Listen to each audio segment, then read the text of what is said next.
Good morning, everybody. Pleased to join you all for today's session.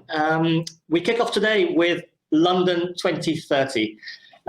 This is a session that looks at how the rest of the world are looking at some of the major issues facing London.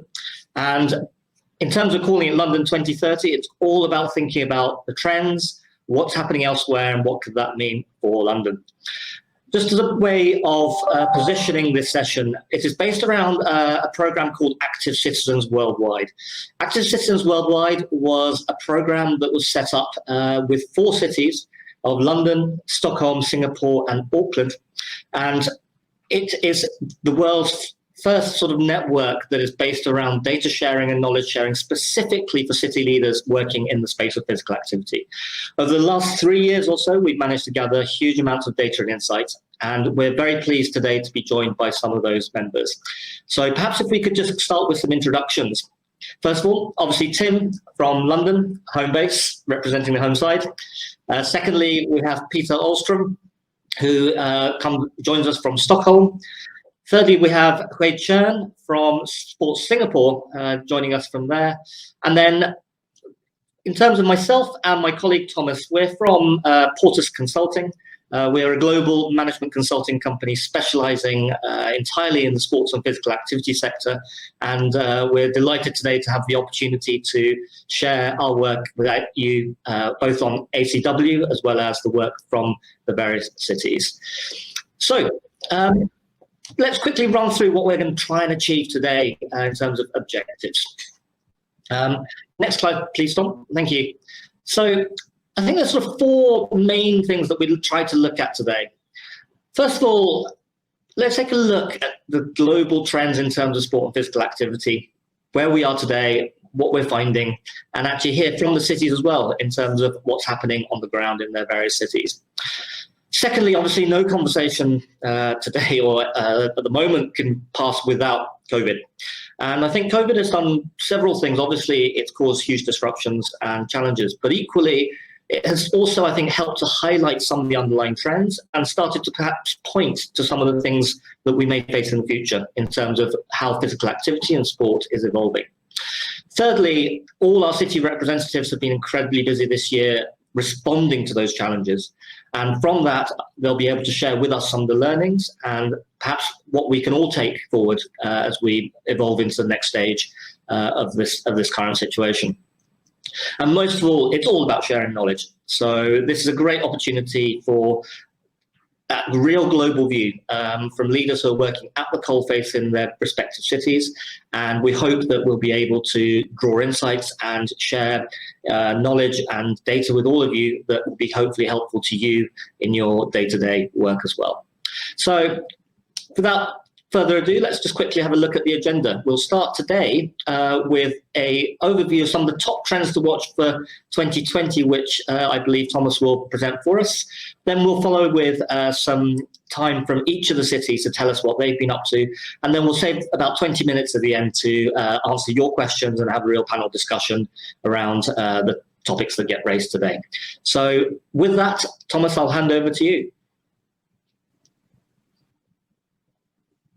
Thank you very much, Asahi. And I've been given the tricky task to try and summarize all the trends we should care about for sport and physical activity in the next decade.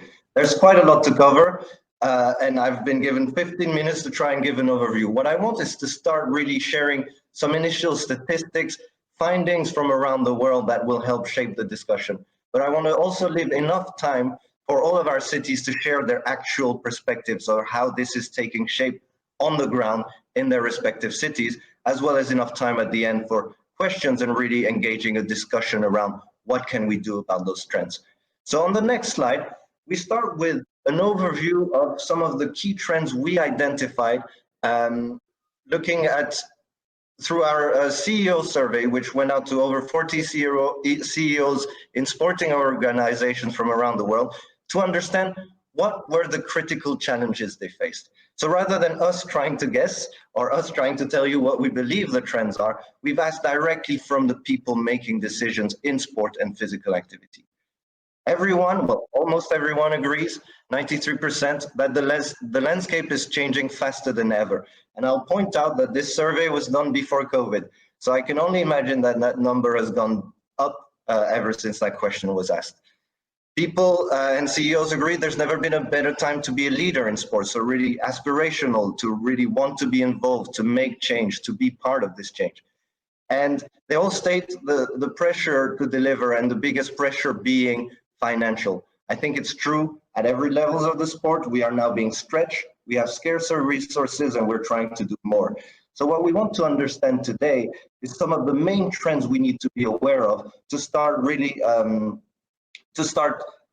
addressing them and leveraging them as we think about where we're going in the next decade. So on the next slide, we asked the same panel of CEOs a broader question around what they felt were the trends. So rather than me telling you what the top trends are, we've asked actually everyone involved in the sport what they felt was driving change in the next decade. I'll just briefly run through the top 6 that came out. We had number 1, the idea that there's increased direct consumer engagement through the apps. We had as number 2, the growth of female participation and how that's going to change the participation landscape. We also had the rise of the short and non-traditional forms of sports. So really how sports are reinventing themselves in new formats. The shifting regulatory environment for all sports and what's happening across the world at the moment. We also have the enhanced digital disruption of participation. Esports is specified in the bracket, but it's actually a bit broader than that, and we'll get to it in a second.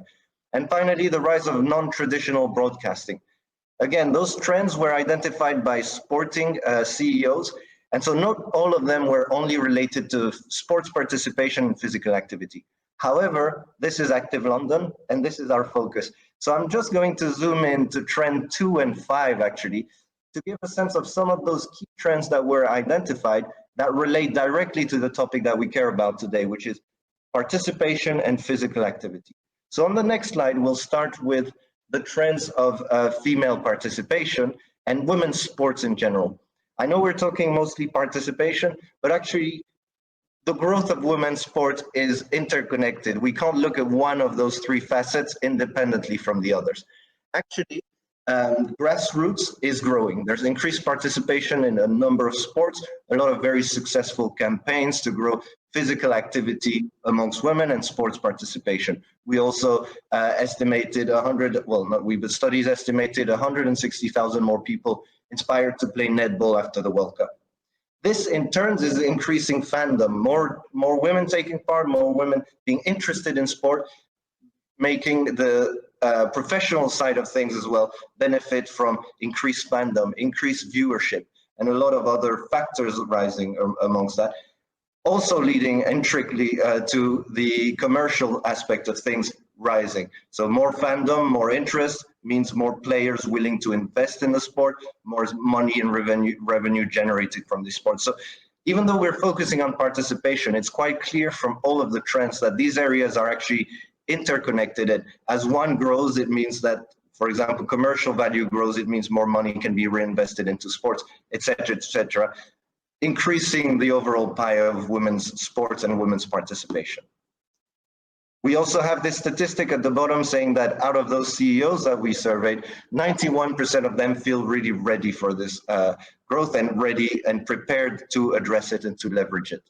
On the next slide, however, we'll see a slightly different story when it comes to the disruption of sports and participation from a digital perspective. So we've highlighted 3 main ways in which this can take shape on the left-hand side, through not only gamifying exercise. So it's exercise, but making it more fun, more engaging to certain demographics. Here we can take the examples of Zwift using VR headsets to cycle maybe in the Alps whilst you're sat at home. Well, not sat, but cycling at home on a stationary bike.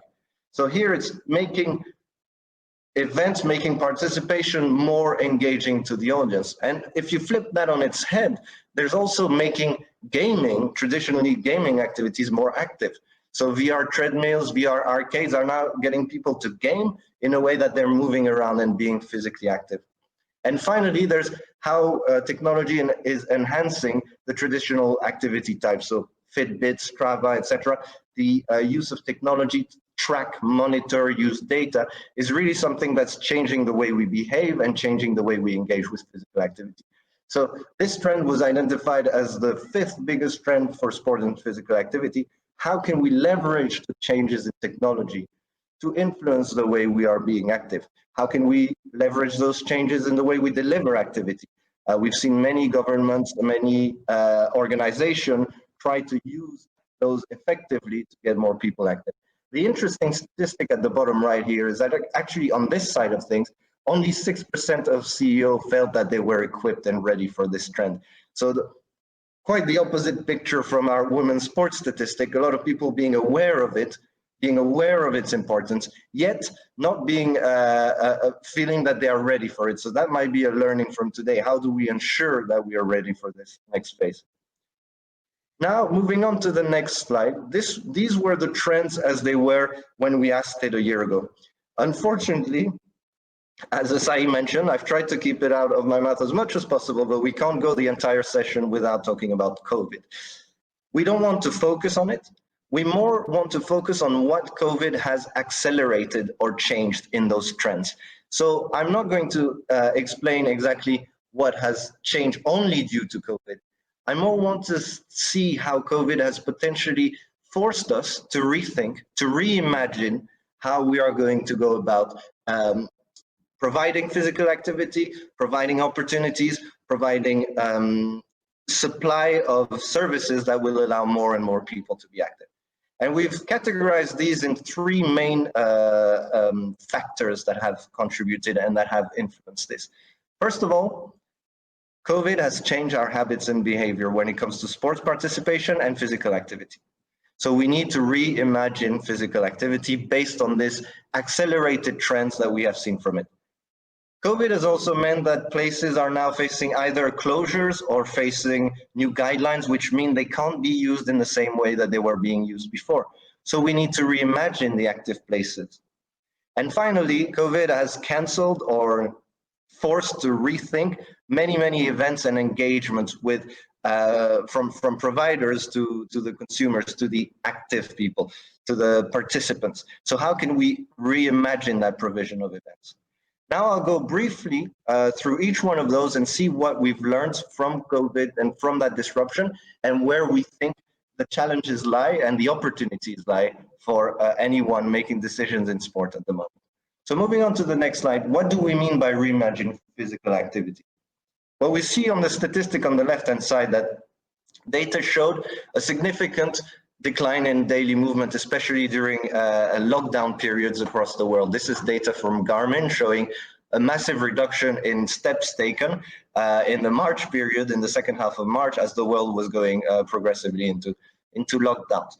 That's not surprising. You're less able to move. You are less able to go outside and to be physically active, especially through walking.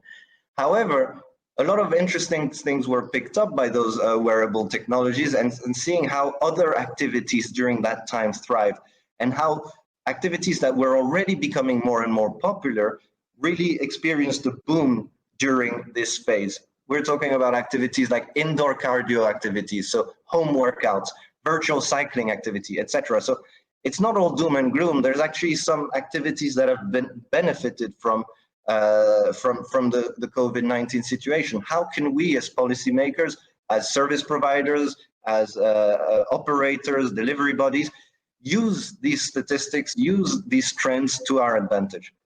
Another important trend in our reimagining the physical activity on the next slide is really thinking about the perception of sport. And this is actually quite a positive story, if we want to find a silver lining, is that the fact that COVID has hit has actually changed perceptions and motivations. People more than ever are aware of the need to be active. 83% say the current crisis made their health worse. What does that mean? 80% there was actually an 80% increase in the searches of how do I stay healthy. A lot of this being linked to being active, to diet, to sleeping, etc. But really more conscious of how do I maintain my health, which is in turn a positive change for all of us interested in this physical activity and sports participation sector. We also had surveys showing that 43% of people say they will exercise more frequently after the crisis is over. Whether they do it is something different, but it's actually a very promising statistic for us to think about as we try and think about the new normal and the supply that we will give in this new normal. Now moving on to active places on the next slide. What are we actually seeing? And actually some of these trends are not even linked to the current context. We know that by 2050, 2/3 of the planet's 6.5 billion people will be urban. That's got nothing to do with COVID. It's the urbanization rates and the projections from many institutions. We also have seen already before COVID a lot of investment. The public and national and local governments understanding the need to design sustainable active areas in our cities. Finally, specifically around COVID, which I just mentioned on the previous stage, now more than ever, people realize the importance of this. So this gives an opportunity to put physical activity at the center of thinking around planning spaces, planning places to be active. What does that mean? If we move on to the next slide, we've had a go at looking at all the trends, and apologies for this, realize now that I see it on the screen, in such a small window, it might be a bit confusing. But I'll try to walk you through this briefly. At the top left, we have a lot of existing and permanent trends that were already there before COVID. And at the bottom left, a lot of the trends that have now been reinforced by COVID-19. So these are things like the shift towards individual forms of exercise, increased awareness of health risks, etc., etc. And we've had a little exercise of trying to synthesize all of these factors and say what are the implications for policymakers, landing on 5 main recommendations. Number 1, which you see in a more colorful format on the right-hand side. Number 1, embedding physical activity into the design and at different levels. Number 2, making sure we normalize adaptive design for sport and physical activity, meaning that we create only spaces that will be future-proof and able to adapt to the situation in the future. We don't want to create something rigid or static that will prevent us to be adaptable as things continue to evolve. Number 3, rethinking the business models for gyms and sports centers. How do we use technology? How do we keep everyone safe in the current pandemic, etc., etc. Number 4, how do we provide access to all? That's been a very clear finding of ACW from the start. There are inequalities in physical activity. The more wealthy are more active. The younger population in all the cities are more active. How do we make sure that we level the playing field and provide opportunities for all? And finally, we need to think beyond sport and physical activity and actually think about how everyone comes together to address the situation. It's not about just us, but it's about how can we work with health, how can we work with transport, etc., etc. I'm very mindful that I want to leave enough time for other speakers, so we'll move on to the final point and very briefly talk about events. But I won't dwell on this slide. I think everyone's aware that sporting events, both large scale and performance-based events as well as mass participation events have all suffered from this crisis, whether they're cancelled or they're needing to reinvent themselves without fans or in a bubble or whatever we've seen around the world. It is a time for reimagining these events. So on the next slide, we actually have a think about what that could mean. Well, first of all, we're thinking about it in a kind of 3-step approach. There's the need at the moment to revive. How do we bring some of our events back as we get closer to what we could call normal? Number 2, how do we redefine them? How do we make them work in the current context? Maybe we need to change the formats. Maybe we need to adopt new technology. Maybe we need to develop new ways of delivering this. But more importantly, in the 3rd step, how do we reimagine this? How can we create new events in new formats? How can we change the way we even compete? We've seen mass participation events that were supposed to be mass participation races, for example, now happening using wearable technology where everyone almost conducts a relay without being in the same physical space, but trying to beat a number of miles ran by all participants, etc., etc. So we can really reimagine the way we deliver this. And finally, changing the way we consume, how we actually engage with events. I won't dwell on this because this is more about fan engagement than it is about physical activity and sports participation. One final slide before I hand over to Asahi, on the next slide really, is the model of ACW and how we've gone about looking at physical activity and the trends that shape it. I think the underlying message I want to leave everyone with here is that the importance of data and analytics. All of these trends we just shared with you come from evidence, come from research, come from studies. And as we know, many of these things we wouldn't have been aware of 9 months ago before the pandemic. So this keeps changing, and data and analytics is essential to being aware, keeping our ear to the ground and being aware how things are evolving. So we need to look at what are the trends in the center, what physical activity is happening, how intense people are being, how frequently they're being active, what type of sport are they playing alone, with others, etc. We need to understand that. But that's not enough. That just tells us what is happening. We then want to understand what is driving it, the drivers. We want to understand both from a city profile, demographics, economics, who's more active, but also from an intervention lens.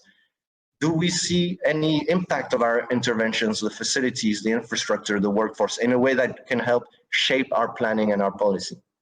And finally, why does it even matter? And that's the right-hand side, the outcome. We're not thinking about physical activity for physical activity's sake. I mean, it's great that everyone's active, but why does it actually matter is because it can generate all of these benefits for multiple stakeholders. Economic benefit, health benefit, social benefits. And this is the framework that we use as part of ACW to collect and analyze data to stay on top of the pulse of those trends shaping sports and physical activity. I'll end there and pass it over to Asahi before we hear from all of our cities.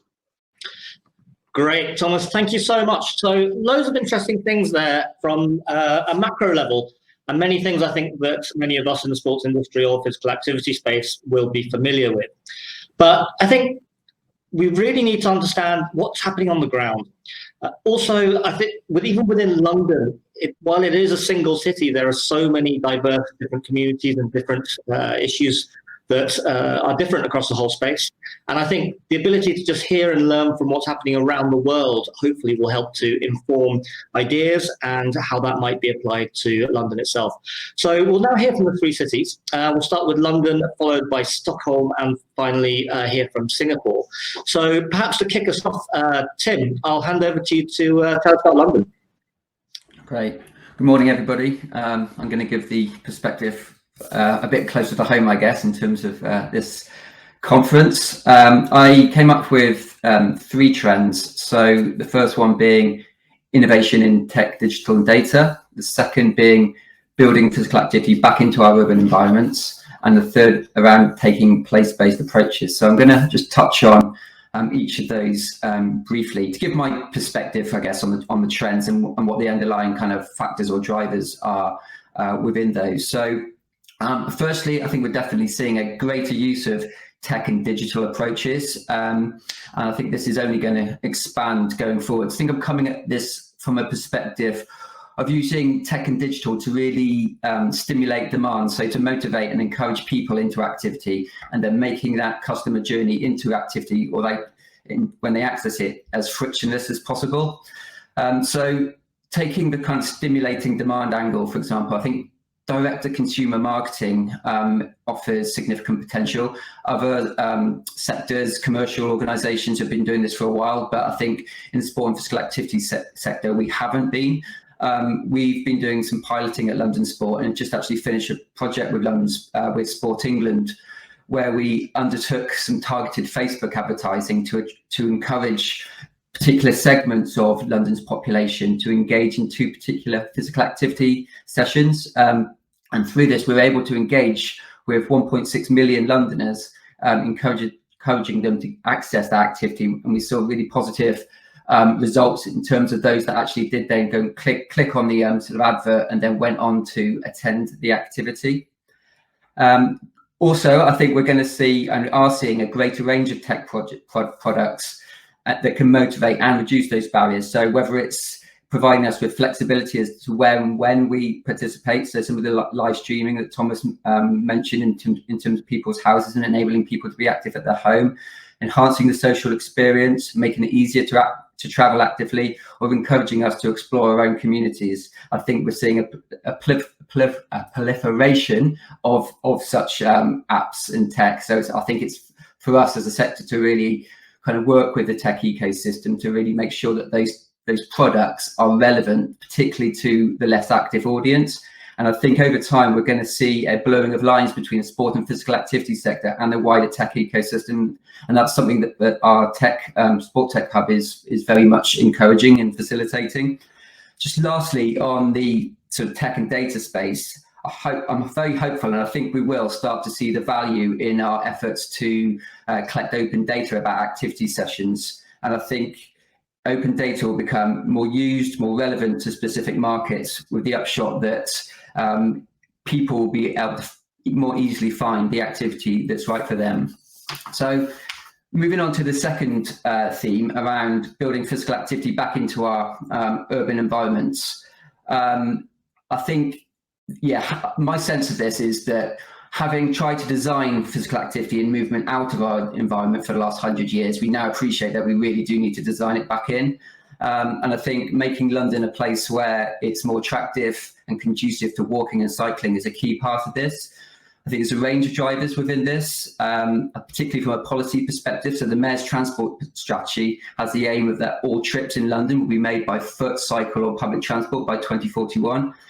I think also the imperative to improve London air quality is also an important driver. And perhaps unfortunately too, I think COVID is seeing a renewed effort around active travel, particularly evidenced by the Mayor's Street Space programme, which is closing some roads to vehicles, building cycle lanes and widening streets, parks, etc.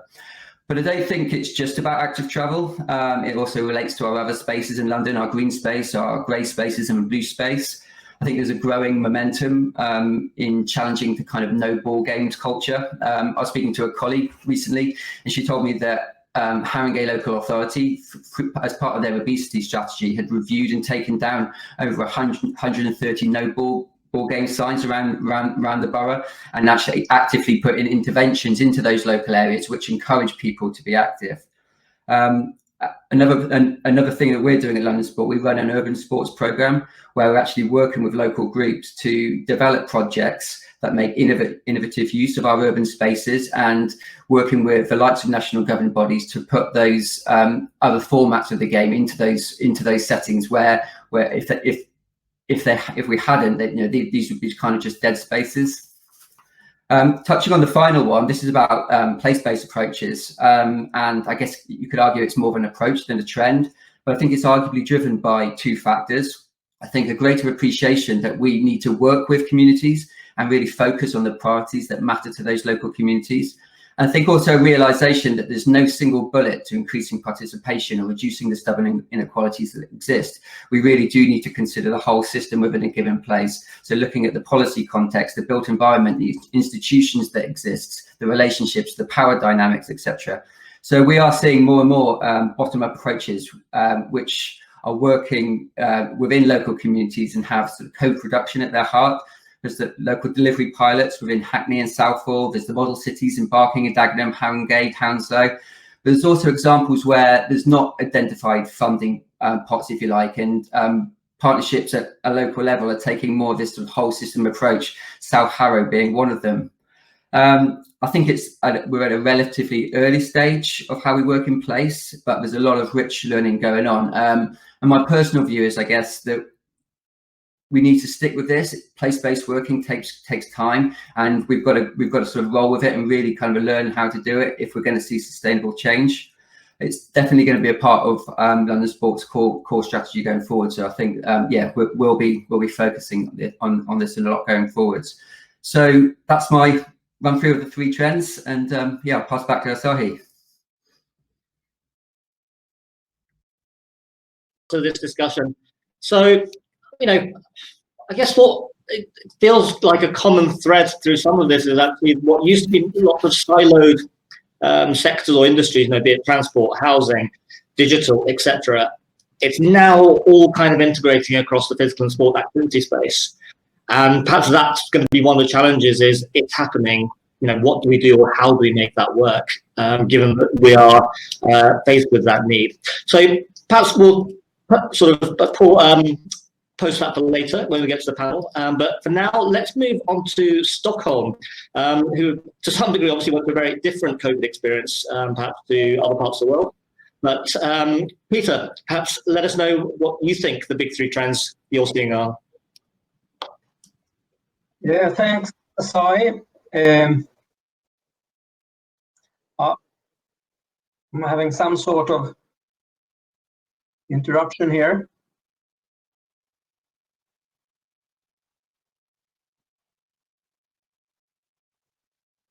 Can you hear me? Okay, great. Okay, now it's all worked out. Yes, thanks for letting me having the opportunity to be a part of this London conference. It's always good to work with London, especially in this network that we're representing here today. And I'll talk a bit about our views on innovation.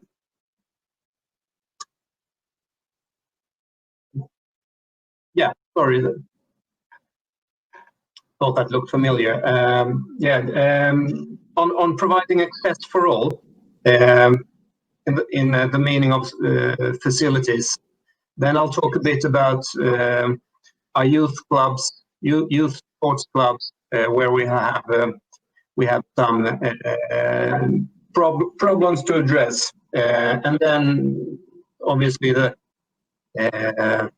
effects of physical activity on our mental well-being. And to start with the facility issue, in our network we have studied facility data,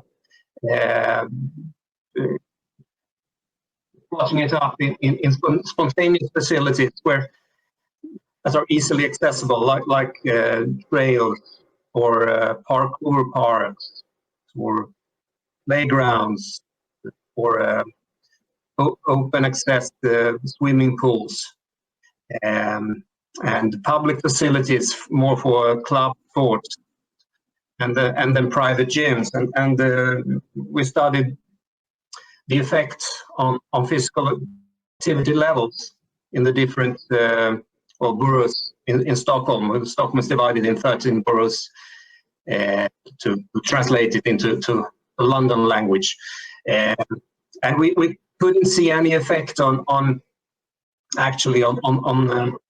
physical activity levels on the private gym part or the public facility part, but we had a definite effect on the spontaneous facility part, where all the boroughs that had better or higher results on the physical activity level than expected had a bigger part of spontaneous facilities. So if it was easier to access a facility or nature or something where you could be active, actually gave an effect on the physical activity level. It sounds quite clear when you put it like that. But it's easy, one thing that's easy to say, but something we maybe didn't expect to be that clear when we analyzed it.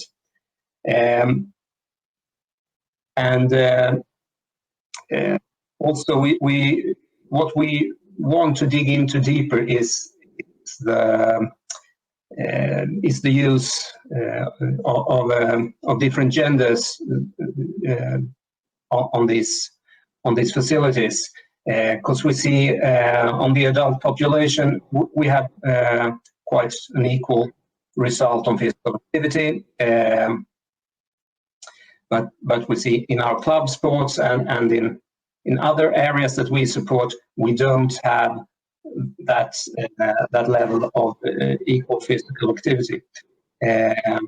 So we obviously, one could think that we should address the needs of spontaneous facilities more, but we need to learn more because the public demand on facilities is more on public facilities for club sports, which is normal for a society like the Swedish, with an old system of putting your kids in a sports club to be physically active. That's the Swedish way. You put your kids in a football club or ice hockey club or whatever club to be physically active, and then the intention is that you as a parent should be your coach. Or you should do some volunteer actions to make that sports club being able to support your kid with the physical activity.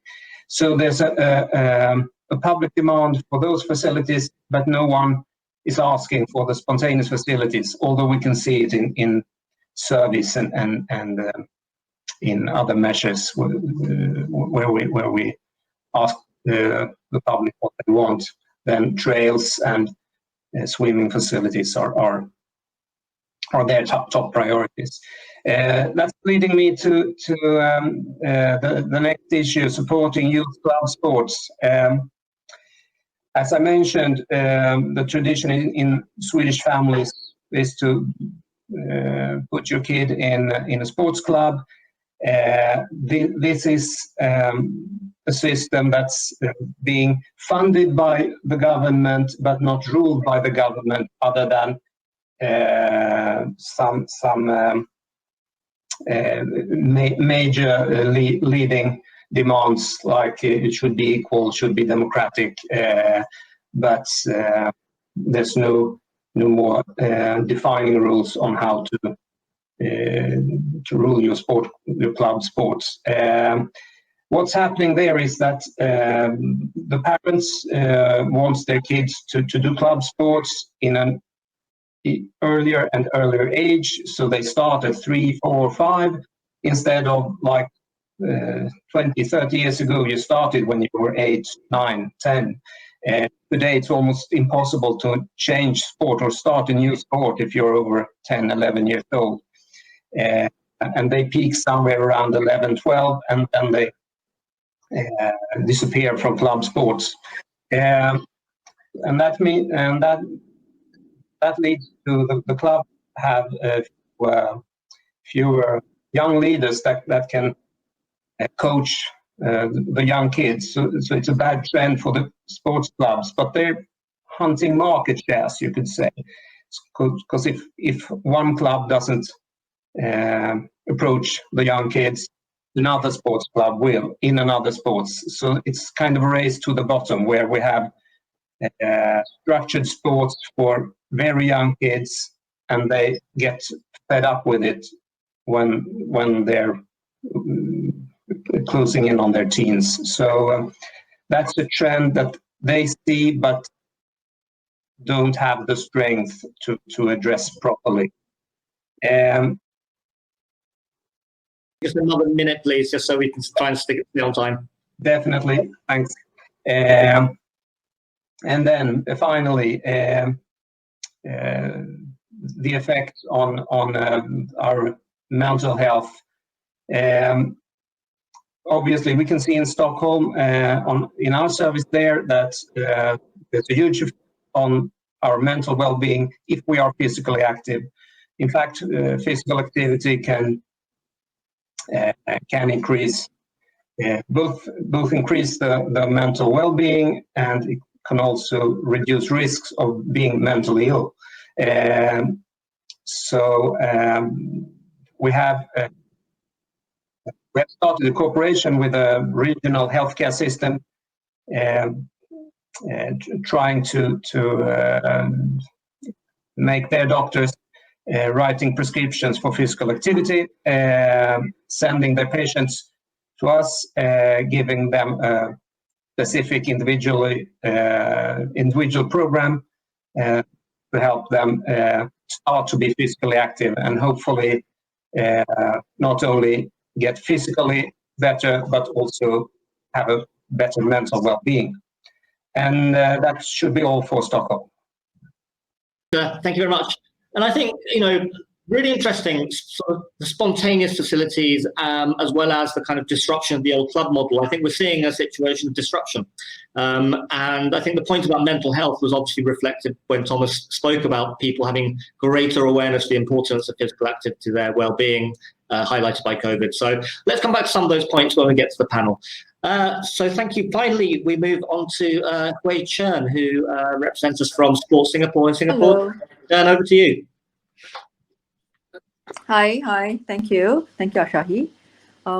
Thank you for having me. I'm happy to be here today to share with you some of our experience here in Singapore, a little bit different from the rest of the world who are on this panel and on this conference. So maybe I'll just start off with a quick overview of what Sport Singapore does. And so Sport Singapore is a stat board within the Ministry of Culture, Community and Youth, which means that our mandate is not just to promote sports participation, but also to achieve social outcome. And that meaning that includes building social capital and making Singapore home for our residents. So to do that, Sport Singapore embarked on a journey to transform Singapore through sport and to help everyone live better through sport with the launch of our master plan, which is Vision 2030. So with that, that was in 2012. And with that will lead me to talk about the topics I have here today.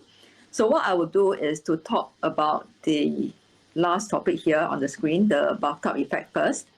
Then I'll talk about keeping sports social or keeping activity social, and what's next, which is how we are going to respond, how we have responded, and therefore what we are going to do post-COVID. So to start off first, since the launch of Vision 2030, our master plan, our sport participation rate has actually gone up. So when we say the bathtub effect, what we are referring to is we have a unique shape of participation rate whereby we have high participation when you are a youth, when you're 13 years old, when you're in school, and high participation when you're a senior, but low in between.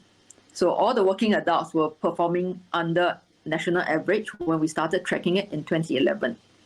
So over the years, we have seen this curve shifted up, which means that we managed to keep the young people active. We made the senior more active, but more importantly, we have gotten working adults to be active as well. So there's one key trend, and I'll share a bit on what we think we did that made this happen. The other one is about inequality. I think around the world, we're always talking about the difference in participation between the lower and higher income. So that to us has also seen significant increase. So within the lower income group, we have seen the participation gone up, and then the difference between the people who live in smaller housing types and the larger housing type has also narrowed. So that's another encouraging trend. And I think we were invited to share how do we do it. So I'll just focus on two areas. One is facilities, one is programming. On the facilities front, we are very clear in our mind that in order for the working adults to be active, or even the lower income to be active, accessibility of facilities is important. Accessibility from 2 points. One is easy to get to. The other one is affordability. As a government agency, our public facilities are very affordable. It costs you less than £1 to go into our swimming pool. And there's unlimited time. You can swim for as long as you want, as long as you can. So our facilities master plans has got 4 tiers. And at the basic level, we work on the premise whereby we must have a facility, a sport facility, within 10 minutes walk from home, or within a 400 meters radius from home. And this means that instead of just keep building sports centers and swimming pools, we work with local authorities to maybe insert the basketball court among a few blocks of flats, or we work with the schools to open up their facilities, be it a soccer field or indoor sports hall during the weekend across the island. So by doing that, a lot of the schools are in the neighborhood, and by doing that, we open up facilities in a very affordable rate for people to participate. And for working adults, this is extremely important because they can only do sports on weekends, because on weekdays they are out working. And for the low-income group, it means that now they have more choices. So that kind of covers facilities. On the programming front, same thing. So before Vision 2030, Sport SG actually operated more like a facility operator and manager. But since then, we started putting in a lot of programs into our sports centers. Programs that you will usually see in private clubs, for example, aqua spinning. We put in so-called bicycles in our public swimming pool and created programs around it for people to come in and do that. We opened up classes for Zumba, for badminton. A yoga class, for example, in our sports center costs less than $10 Singapore dollars per session. Even during COVID, I just signed up for one myself.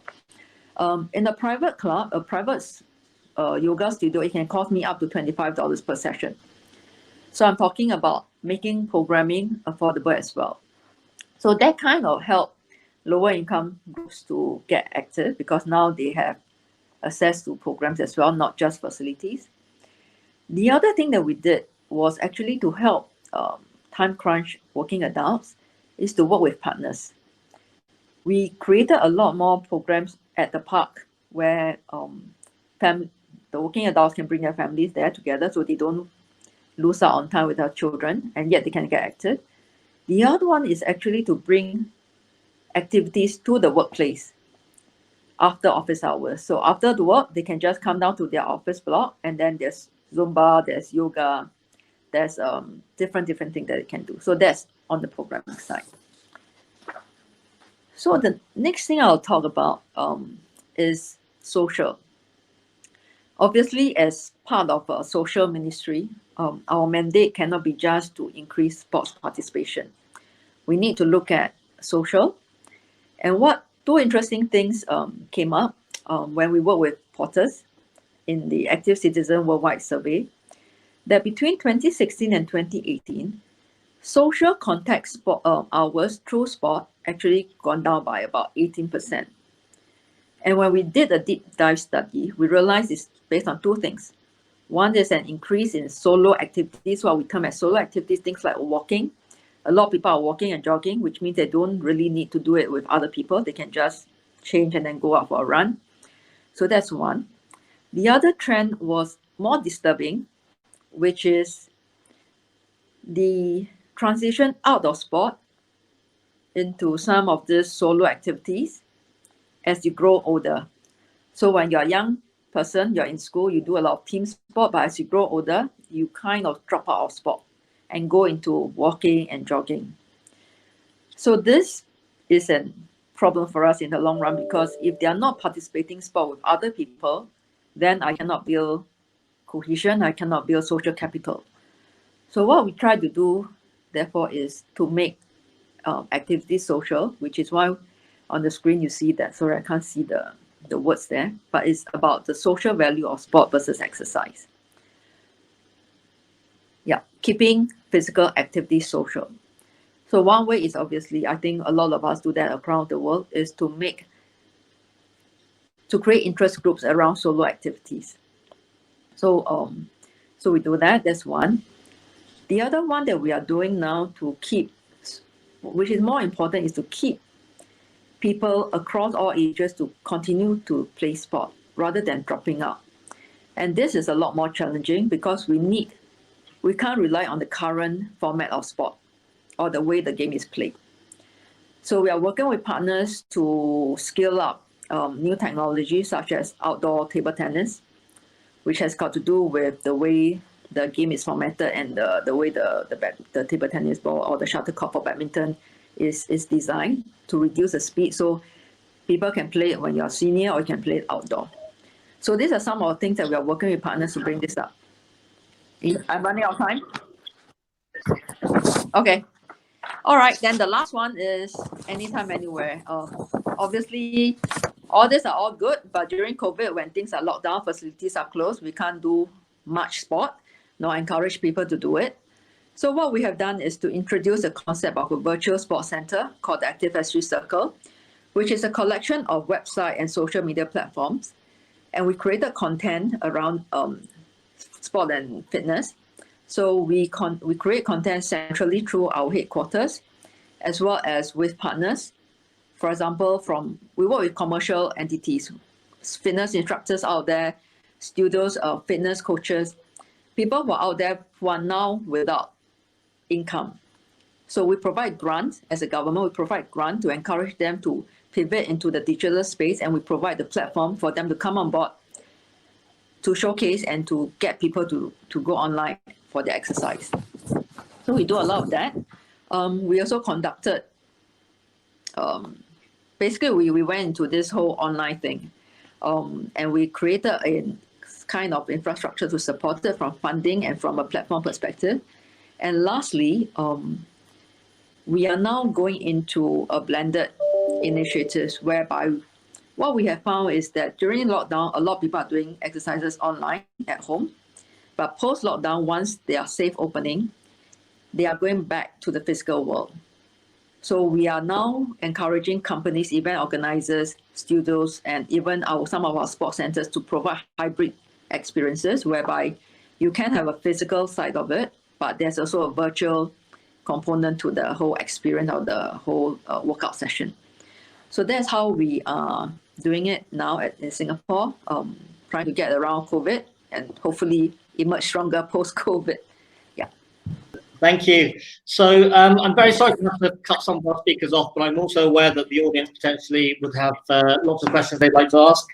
And I think just reflecting on all three presentations, I think a few themes are coming through really strongly. So one theme is obviously around digital. I think everyone is talking about the sort of need and the importance of digital.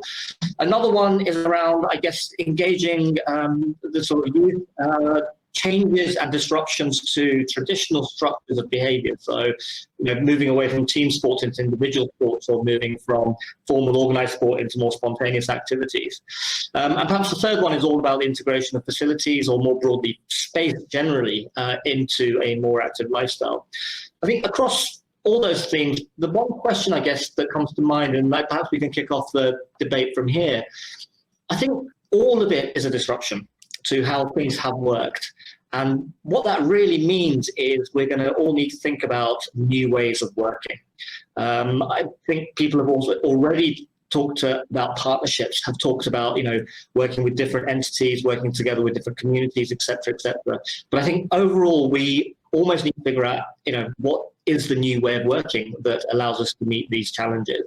I wonder if I could maybe ask some of the cities, perhaps, of experiences around new ways of working, either that from trial and error have just worked well, and therefore, it was a revelation of this is a good way to work, or equally other areas where they feel they need to find a new way of working, but we haven't still quite sort of cracked that yet.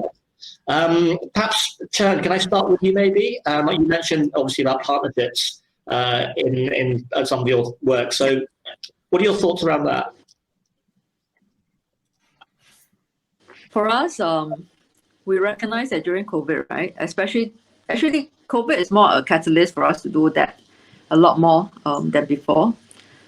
So one of the things that happened during COVID, during lockdown, is that obviously we needed to do two things. We needed to get a lot of content out there, virtual content on the digital space for people to stay active at home and anytime, anywhere. And as a result of that, we needed a lot of content, right? The other one is that a lot of people who were traditionally offering those content in the physical space are now so-called out of job. And they can't. So when we combine the two, we thought, okay, we work with them as partners. We provide certain funding. You create the content. We put it on our platform, because you may not have platform as an individual freelance coach, for example, or Zumba instructors. We provide the platform. We provide the funding. You come on board. You create content, we put it out on our channels. Mm-hmm. So I think this is one way of partnership, which we kind of, it stems from a need, but it seems to have worked well. We have been working with some of these instructors to help them gain more participants. So there was one lady who conducts piloxings. We managed to work with her on her Zoom class and got her about 100 participants in one session. So these are new ways of partnering with the industry, which we never used to. We are policymaker. Yes, we work with stakeholders, but less so with industry commercial entities. But now we are in bed together. Fantastic. That's really interesting. Maybe building on that, we've got one question from the audience, which is what types of technology are actually proving to be successful in getting people active? So perhaps, building on this digital theme, Tim, is that something I can maybe come and talk to you to see so far in London, kind of what your digital and tech experience has been in terms of what seems to have actually worked? Yeah, I don't think there's any particular one product that you can say, oh, that's absolutely kind of the solution. But we are seeing things like there's an app called Active Things in London that seeks to reduce some of the barriers to active travel. So it's about providing locations for showers if your workplace doesn't have a shower. So things like that just makes it easier.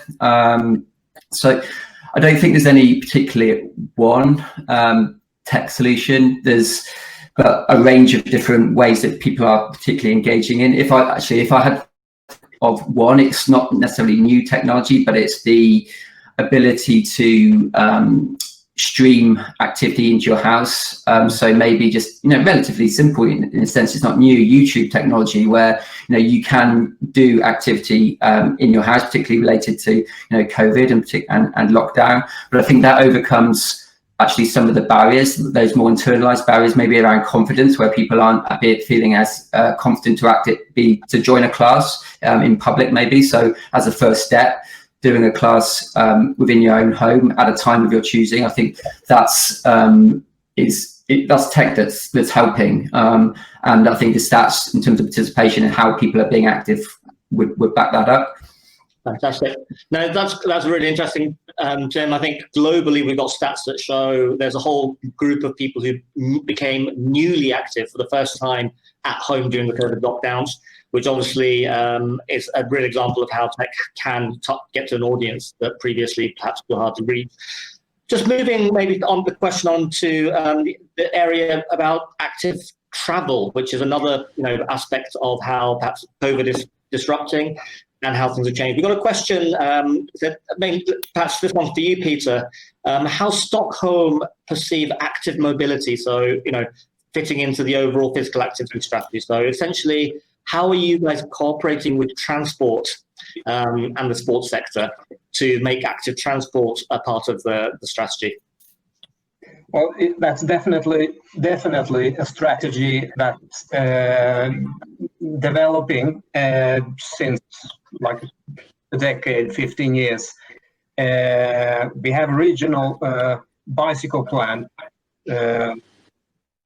to address the bicycle highways and then build finer nets around them to help people to actually use their bikes to work on and off to work in a safe way, because obviously traffic security is a main issue. You won't take your bike to work if you're killed in traffic. So that's a main issue, and we've taken huge steps on that part. Obviously, things have been speeding up now during this pandemic. Because people are told not to take the subways, so they walk or you take their cars or they use their bikes. I've done so myself this summer, where I'm occasionally have been to work or to the office, and it's worked wonderfully. Obviously, when there's weather for it, England and Sweden, we have like kind of similar weather, and some parts of the year it's not very likely that we walk or bicycle to work, but definitely a growing trend. Yeah. Thank you, Peter. So I think, that's all part of a general trend we're seeing around change in behaviors. Back to that disruption topic. One of the questions that's come up, which is interesting, which is for the panel, is that, how's the coronavirus actually changed people's behavior and relationships with exercise for the long term? Maybe, Thomas, I'm going to perhaps start with you, because I think in your presentation you touched on some of the changes in behavior and mindsets that COVID has generated. Absolutely. I think that the tricky part in the question is the long-term part.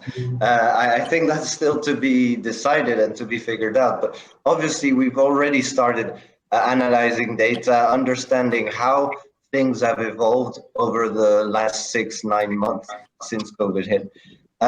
Really, what we've seen is a change in two things: is in actual behaviors, so what people do, and I think we've covered that quite a bit in terms of people actually splitting the population in two. We tend to look at it as if it's a single entity. It's either physical activity has gone up or it's gone down. But actually, when we look at the different segments, we see that people have been affected by COVID differently. People who used to be very active were actually less so, especially when they were active in activities that are no longer possible, like team sports. Whereas a lot of people who were not active before are seeing the importance of being active to maintain their health as a crucial factor, and they are trying it out. So it's been a great for that. And actually, there was an extra question we asked in Singapore, which was, are you likely to go back to your habits of before COVID or not? And the people who did less were likely to go back, which is very encouraging. They're basically saying, I'm doing less now because I can't play football right now because of the restrictions. Yet when it opens up again, I love football, I'll play that again. Whereas a lot of the people who were newly active are saying, no, I won't go back to my old habits. So actually, I am now more active because I wanted to try it out. And when things return to normal, I'll do my best to stay active. It doesn't guarantee that they will. We know there's often quite a gap between ambitions and the reality that happens after, but definitely an opportunity for everyone to capitalize on this. Fantastic. Thanks, Thomas. I'm aware of time, so I'm going to bring the session to close with one question to each of the cities. So it's a nice little question, which is someone saying, what would be the one thing that each city would love to be able to implement from one of the other cities? So I'll give you a second to think about that. But I think, for example, is there something that London is doing that's, Singapore would love to do, or something, Stockholm is doing that London would love to do? So who would like to go first? Who's ready to go? Tim, okay. I think the learning from Singapore around the participation of their older generations is really interesting. So as Hui Chun said, that they get a reduction of working age of participation levels, and then it goes back up after retirement age or around about that age. And in London and in England, we have this sort of continuous decrease in participation levels with age. So how we learn from, and I've had a couple of conversations with Hui Chun about this, about the reasons for that, and it's possibly something to do actually with the working culture in Singapore. But I think there's definitely some learning about the culture engendered within Singapore around the older generations being active, and I think that's something that we can definitely take away and learn from. Fantastic. Maybe over to you, Peter, from Stockholm's point of view, what are the things you'd like to take from other? Yeah, I actually came to think of one thing from both London and Singapore, and they're kind of connected. In London and England, you seem to be very good at cooperation, taking the best quality from the company or the state or local authority, and some sort of local actor, and use your best part to create something. We could learn something from that in Sweden and Stockholm. And Singapore, you seem to be really good at measuring, asking surveys, and bringing on data to analyze what the citizens are doing. And combining those two things, the cooperation and the measurements, the measuring methods, that's something that we could be better at. Fantastic. Thank you, Peter. And then Hui Chun, over to you perhaps to have the last word.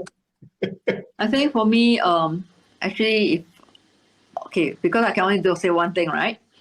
So for me, I've always liked what London has been doing in terms of the research part. I mean, they are very strong in segment marketing and segment research, and therefore doing a lot more targeted activities and planning around that. And I thought that's something that we can learn from. We does a lot of work on the ground, but I think we can definitely learn from them in terms of stronger segmentation to get an even more targeted approach. Yeah. Thank you, Jen. Well, on that note, I'm going to just slowly bring the session to a close. But I think, just from that conversation, the power of having a network where the cities can actually share these findings and learnings, I think, is invaluable. And I think AGW, is a real opportunity for other cities to come on board and to hopefully increase the quality and quantity of this conversation and sharing. At this point, basically, would love to just thank our great panelists. They've taken their time out from various parts of their days. Thank you to Tim in London. Thank you to Peter in Stockholm. Thank you to Chern from Singapore. And thank you to Thomas as well from our side. Hopefully, you all enjoyed that discussion. I think what it's telling us is that we're all facing different but very common problems around the world. But I think we're also seeing very different, but again, common trends around the world, mainly focused around disruption. And I think the big agenda for all of us working in the sector, whichever part of it might be, is how do we find a new way of working that allows us to make sure we all as a sector can help to bring about a healthier and a better life for everybody. So on that note, thank you very much from me, and hope you enjoy the rest of the conference. Thank you.